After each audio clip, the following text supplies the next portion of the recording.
Om Sarvadharmastapakastvam Sarvadharmaswarupaka Acharyanam Mahacharyo Ramakrishnaya Te Namaha. We listened with interest to the different parables and we enjoyed the interpretations and explanations.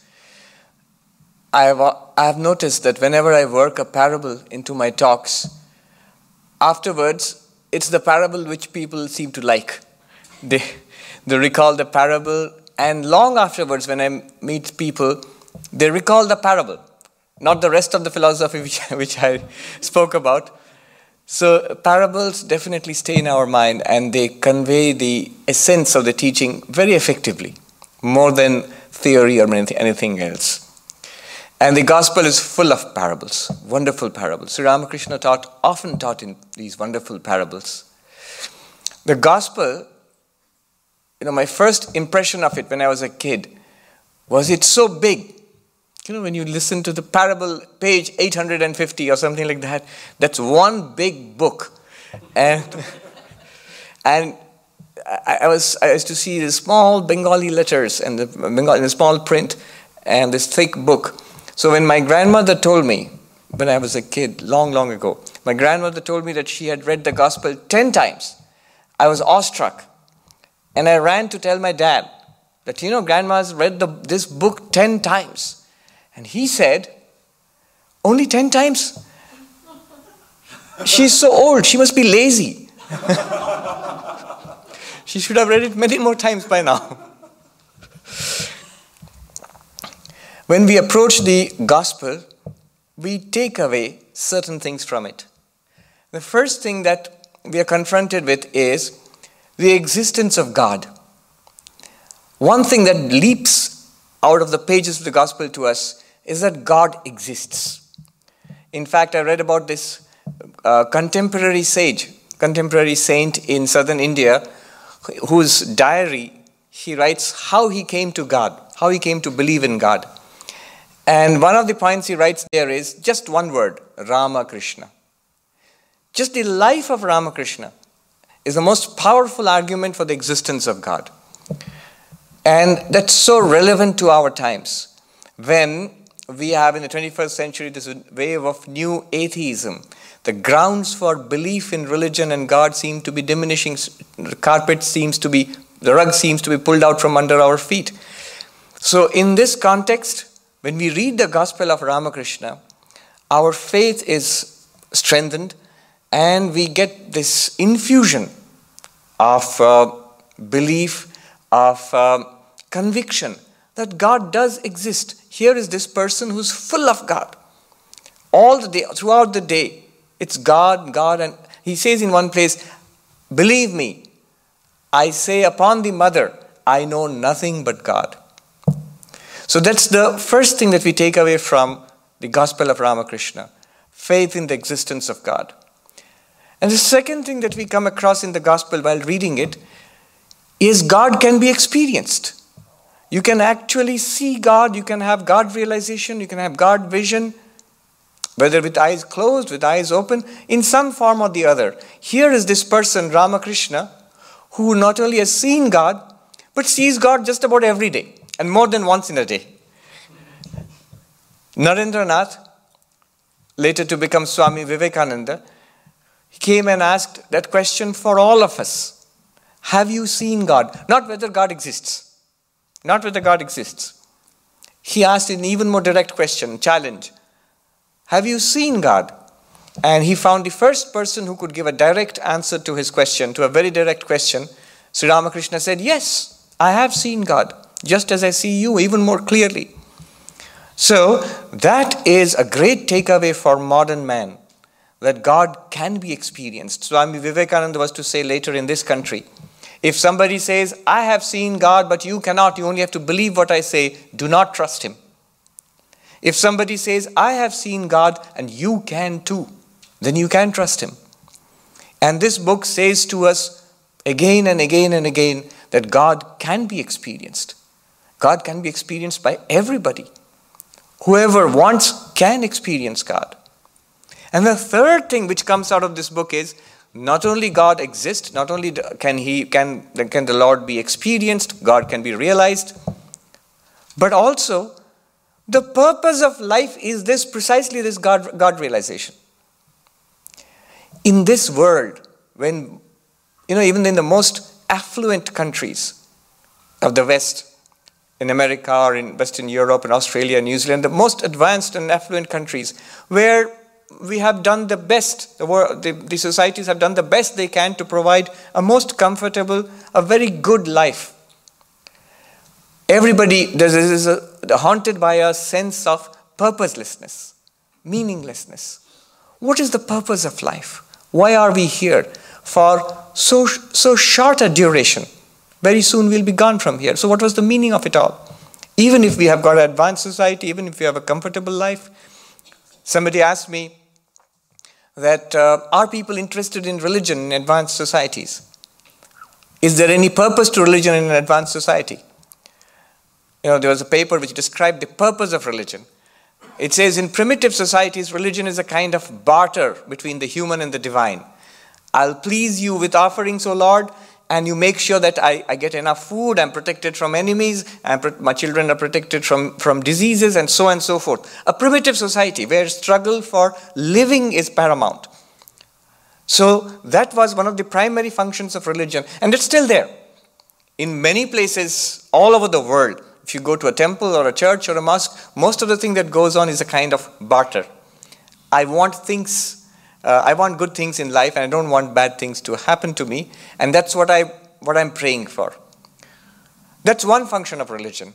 And this paper, an academic paper, it goes on to say, in a higher society, as society evolves, as we have prosperity, advances in medical science, human rights, and so on, life becomes more secure, more comfortable, more stable. So you really don't need divine intervention to see it through one more day. But then you need religion for a stable and prosperous society. You need religion for morality. So religion takes on this second function of religion is ethics, morality, altruism, doing good to others, this self-control. All of these are things which we look to religion to teach us in every society. That's the second function. But the paper points out, very interestingly, that as societies move, civil society becomes perfect. People become law-abiding, not because they believe in God, but because it's a civil society. People have internalized. These are the rules. We are going to live by these rules.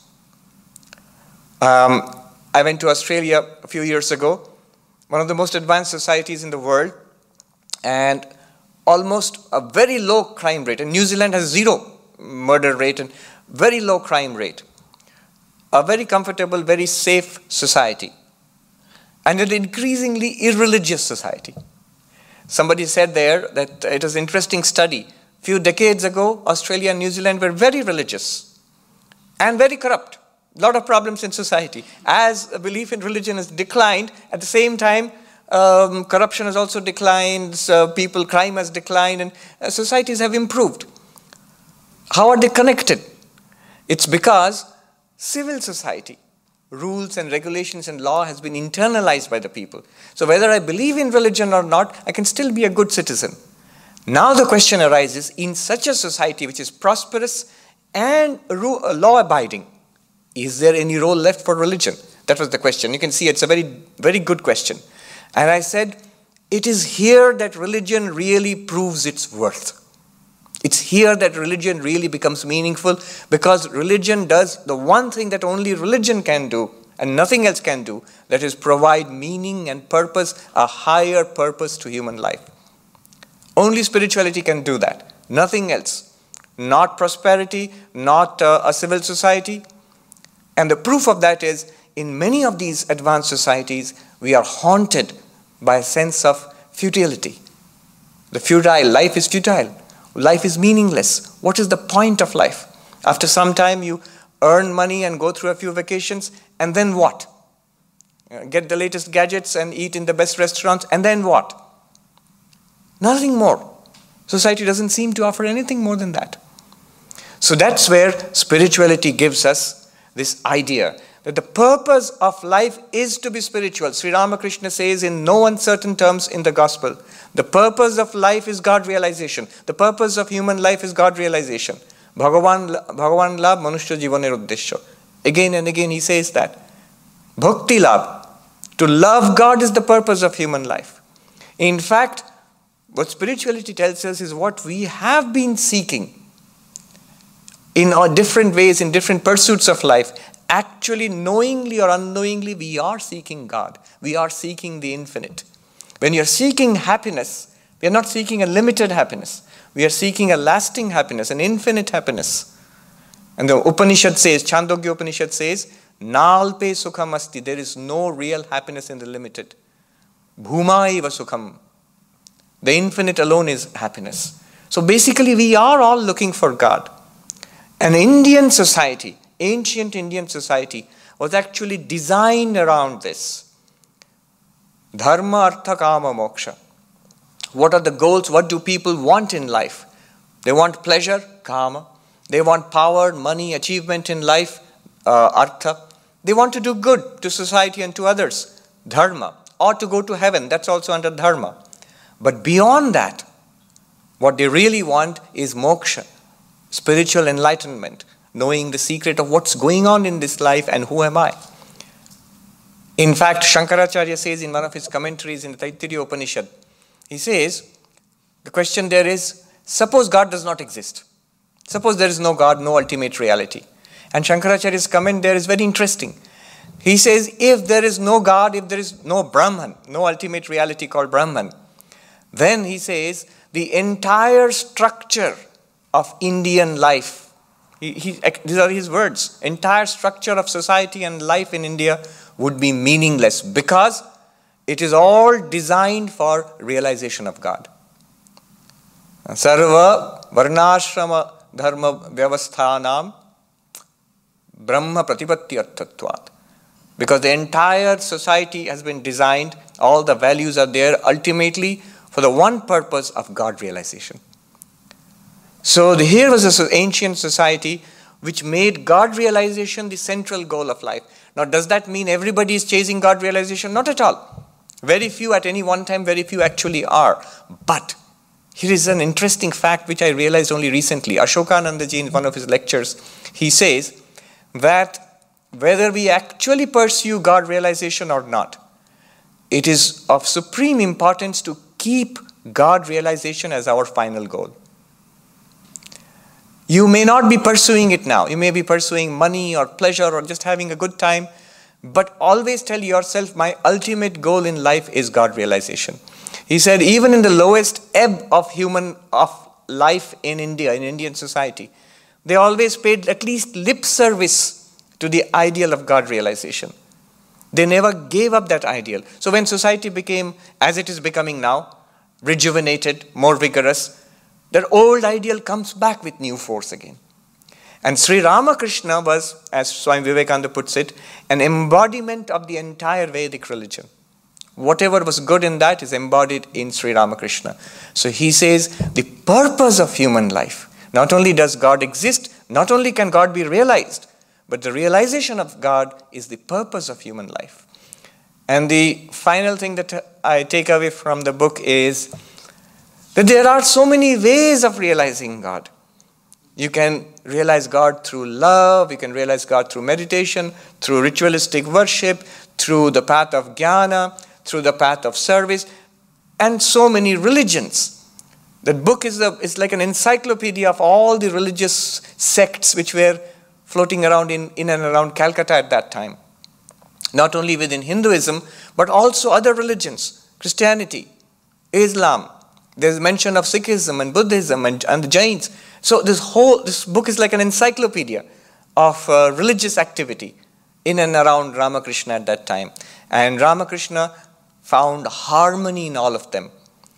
For him, all of these sects, all of these religions, all of these books and practices had one aim: how to take man to God, the human to the divine. So he harmonized his famous conclusion, Jatomat Tatopat, as many opinions or religions, so many paths to God. As many religions, so many paths to God. He didn't actually consciously try to harmonize religions and establish harmony and peace between religions. That was not his deliberate motive. But today it's so relevant. In the 21st century, it's so relevant in where religion has shown its ugly face, violent and exclusive and fanatical, that Sri Ramakrishna is a light shining upon our age for the harmony of religions, for peace in our time. So these are some of the thoughts that comes to our mind when we read the Gospel of Ramakrishna. And it's wonderful that we have this beautiful tradition in the Hollywood Ashram in the Vedanta Society of Southern California. There's an ancient tradition of Parayana in India. Parayana means you repeat an entire text. In Uttarakhand, the followers of Shankara, the non-dualist monks, once in a year, they will read through the entire works of Shankaracharya.